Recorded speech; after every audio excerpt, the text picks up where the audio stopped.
ఇప్పుడు సంసారం అనిన తర్వాత కాపురం అన్న తర్వాత అందరి ఇళ్లలోనూ తొలి రోజుల్లో ఇబ్బందులు ఉంటాయి.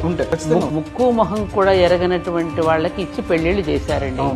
అంతవరకు వాళ్ళ స్వభావాలు తెలియదు, వాళ్ళు ఎలా జీవిస్తున్నారో తెలియదు, వాళ్ళు ఎలా ప్రవర్తిస్తారో తెలియదు కదా. అటువంటి వాళ్ళని కూడా గుమ్మంలో కాలు పెట్టి చేయి పెట్టుకుని పరాయి వాడిని వాళ్ళందరినీ శృతి కలుపుకుని జీవించినటువంటి జీవితాలు కదా మన పెద్దవాళ్ళందరూ. ఎన్ని రకాల కోరికలను అణుచుకున్నారు వాళ్ళు. వాళ్ళ స్వతంత్రంగా మాట్లాడి నిన్ననే ఒక లెటర్, ఇది మీకు తప్పకుండా చెప్పాలి, ఎక్కడో నాకు పంపించారు. అమ్మా, ఈ రోజున నువ్వు పెళ్లి చేసిన అత్తగారింటికి పంపిస్తున్నావు, ఇంకా అక్కడికి వెళ్ళిన తర్వాత కుటుంబానికి నేను సేవ చేయాలి, వాళ్ళు చెప్పినట్లు వినాలి, వాళ్ళకి కావలసిన సేవలు నేను అందించాలి అని చెప్పి అమ్మ దగ్గర గారంగా పెరిగినన్ని రాస్తూ తర్వాత మళ్ళీ ఏమని రాసిన కంక్లూజన్, అవునమ్మా ఒకప్పుడు మరి నువ్వు కూడా అలా వచ్చిందానివే కదా, అలాగే అందరి కుటుంబానికి సేవలు చేసి మమ్మల్ని కని మమ్మల్ని పెంచి బాబాయిల్ని బుద్ధుల్ని పెద్దమ్మల్ని అందరినీ నువ్వు చూసింది అనివే కదా అని ఇప్పుడు నేను సంతృప్తిగా ఉన్నానమ్మా. ఇది కరెక్టేగా.